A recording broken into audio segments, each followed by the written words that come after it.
आज ऑपरेशनचे टाके काढायचा दिवस होता. 20 दिवस झाले अंघोळ नाही, काही नाही, फक्त अंग पुसून घ्यायचं. डोकं केसाची तर वाट लागलेली आहे हेवी डोसनं. खूप केस गळायला लागले, चेहरा डल झालेला आहे, डोळ्यावरची झोप जात नाही, चिडचिडपणा. काय सांगू, मला काही कळना झाले.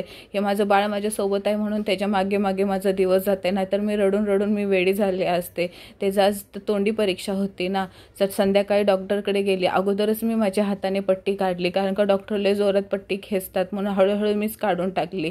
जाताना भीती वाटत होती, पण मला रस्त्यात स्वामी भेटले. ते अगदी हॉस्पिटलपर्यंत माझ्यासोबत होते. तिथंच माझी भीती मोडली. म्हटलं काहीच होणार नाही. आणि शेवटी हॉस्पिटलमध्ये गेली तर कारभारी मला हसवायला लागले. हे सोबत आहे म्हणून तर इथंपर्यंत मी आले, पण लय बेकार वाटतं हॉस्पिटलमध्ये गेल्यानंतर. फाईल तर पूर्ण माझ्या रिपोर्टनं भरलेलीच आहे, ECG, ब्लड रिपोर्ट, हे ते. आणि डॉक्टरांनी शेवटी माझे टाके काढले. डोळ्यातलं पाणी थांबत नव्हतं, कारण का रक्त पण आलं आणि खूप दुखलं. हॉस्पिटल बाहेर येऊन रडत बसले, पण कारभारी थोडे बाहेर घेऊन गेले.